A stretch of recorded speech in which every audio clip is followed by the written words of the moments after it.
भ्रष्टाचार का माफिया केजरीवाल निकला है। बार बार लगातार एजुकेशन एजुकेशन एजुकेशन 1.5 लाख से 2 लाख बच्चे हर साल फेल हो जाते हैं सरकारी स्कूलों के अंदर।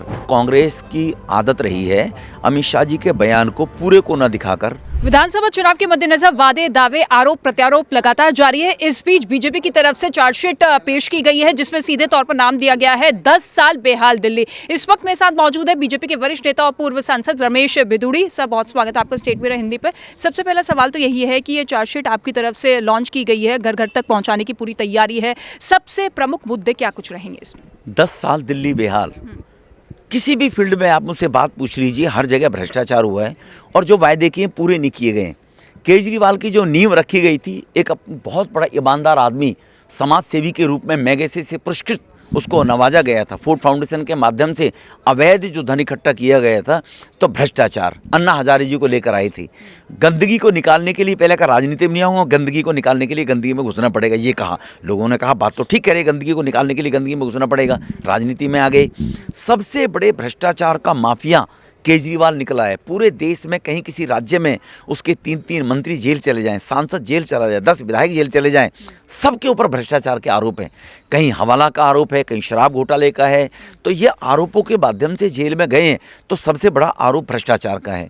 जो आदमी कहता था मैं गाड़ी नहीं लूँगा, कोठी नहीं लूँगा, दिल्ली को छोड़ दो, देश की किसी भी स्टेट में किसी मुख्यमंत्री का आवास 52 करोड़ की लागत से 10,000 बीघा में नहीं बना होगा।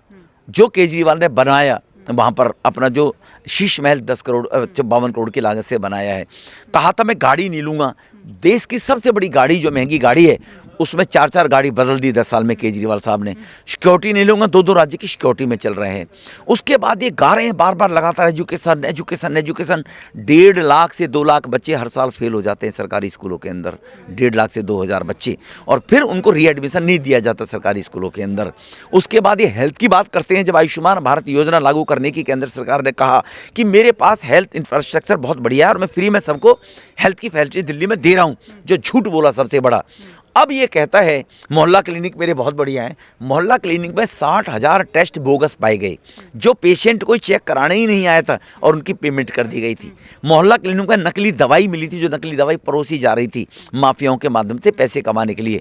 तो भ्रष्टाचार भी शामिल और लोगों की जान को भी मुसीबत थी। सर, जिन जिन बातों का आपने जिक्र किया उस पर अरविंद केजरीवाल की तरफ से पलटवार यही किया जाता है कि देखिए ईडी और सीबीआई का दुरुपयोग किया जाता है। और शिक्षा की आपने बात की, जिसको क्रांतिकारी कदम वो बताते हैं। हालांकि मनीष जी ने इस बार पटवर्धन से ना लड़कर जंगपुरा सीट चुनी है। तो आपको लगता है कि आपकी बातों पर जनता विश्वास करेगी? क्योंकि कहीं ना कहीं जनता ये मानती है कि चलो बच्चों को तो शिक्षा अच्छी मिल रही है। नहीं, जनता कहाँ मानती है? जनता को ये पता नहीं लगा। ये मानते हैं वो लोग जिनके बच्चे सरकारी स्कूल में पढ़ते नहीं हैं। आप लोगों के बच्चे जितने भी अच्छे लोग हैं, पढ़े लिखे हैं, परमात्मा की कृपा से सबके बच्चे पब्लिक स्कूलों में जाते हैं। वो उस नैरेटिव को देख लेते हैं जब ये रंग रोगन करके स्कूलों को दिखाता है। एक भी व्यक्ति के बच्चे जिनके सरकारी स्कूल में पढ़ते वो कहकर दिखाया ना कि बच्चे स्कूल 1.5 लाख बच्चे क्यों फेल हो जा रहे हैं फिर, अगर इतनी बढ़िया एजुकेशन है इन लोगों की है। तो जो इन्होंने एक नैरेटिव बनाने की कोशिश की थी, वो नैरेटिव को सपोर्ट करने का अंधा पैसा, एडवर्टाइजमेंट इतना करने के बाद, फूंकने के बाद प्रचार प्रसार इन्होंने किया है। लेकिन एक चीज़ का अंत तो होता है। तो एजुकेशन अगर इतनी बढ़िया होती, मैं इनसे पूछना चाहता हूँ, इन्होंने ओपन यूनिवर्सिटी खोलने की बात कही थी, वो कहाँ लागू किया, कहाँ चालू किए? नहीं किए। दिल्ली के जो 750 स्कूल हैं उनमें साइंस स्ट्रीम ही नहीं है, साइंस ही नहीं पढ़ाई जा रही बच्चों को। तो उस एरिया के जो बच्चे हैं वो साइंस स्ट्रीम नहीं पढ़ेंगे, डॉक्टर इंजीनियर बनना चाहते तो कैसे बनेंगे बगैर साइंस को पढ़े हुए? तो हर स्कूल में साइंस होनी चाहिए थी। देश हमारे इसके जो 1100 स्कूल हैं, 750 स्कूल में प्रिंसिपल ही नहीं है, वाइस प्रिंसिपल स्कूल चला रहे हैं। दुनिया में कहीं कोई देखा है कि अगर मुखिया नहीं है, आपका एक चैनल चल रहा है और चैनल का जो तुम्हारा एडिटर अगर नहीं होगा तो चैनल कैसे चल पाएगा ये? अच्छा सर, क्योंकि अभी गृह मंत्री अमित शाह का एक बयान खूब वायरल उनकी तरफ से किया जा रहा है, उसे घर घर तक पहुंचाने की कोशिश की जा रही है। और आपने भी कहा कि ये जो हमने चार्जशीट पेश की है वो भी घर घर तक पहुंचाएंगे, तो ये उसी की काट में है? नहीं, अमित शाह जी को कोई ऐसा बयान है ही नहीं। वो कांग्रेस की आदत रही है अमित शाह जी के बयान को पूरे को न दिखाकर, जब कोई स्टोरी स्टार्ट की जाती है कि आप बार बार इस बात को अलाप रहे हो, तुम्हारे कुकर्म तो ये रहे हैं, बाद के कुकर्म दिखाए ना कि बाबा भीमराव अंबेडकर जी, उनके बारे में कांग्रेस ने चुनाव हरवाया। बाबा भीमराव अंबेडकर जी ने सेक्युलर शब्द संविधान में नहीं आना चाहिए, उनका अपमान किया। बाबा भीमराव अंबेडकर अपनी बुक्स में लिख कर गए थे कि अनुसूचित जाति वर्ग जो है ये पिछड़ा जो वर्ग है ये कभी कांग्रेस के साथ ना जाए। कांग्रेस इसके घोर विरोधी है। बाबा भीमराव अम्बेडकर ने कहा था, ये कांग्रेस के लिए स्पेसिफिक बोला है। और कांग्रेस आज लाल किताब लेकर राहुल गांधी जी घूम रहे हैं। इमरजेंसी के अंदर इस लाल किताब का उसकी दादी ने क्या किया था, राहुल जी उसका जवाब दे दे।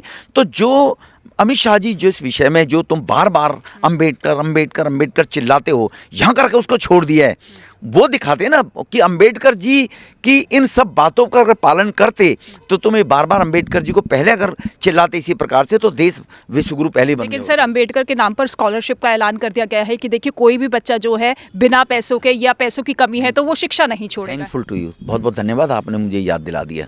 इसने 2020 में भी ये घोषणा लागू हुई थी, केजरीवाल ने यही घोषणा लागू की थी। केवल 25 लाख रुपए दिए गए थे और कितने बच्चे उसका लाभ उठा पाए? 5 बच्चे उठा पाए थे। तो 20 में जो योजना लागू की उसको दोबारा पुरानी शराब को नई बोतल में डालना चाह रहे हो क्या आप?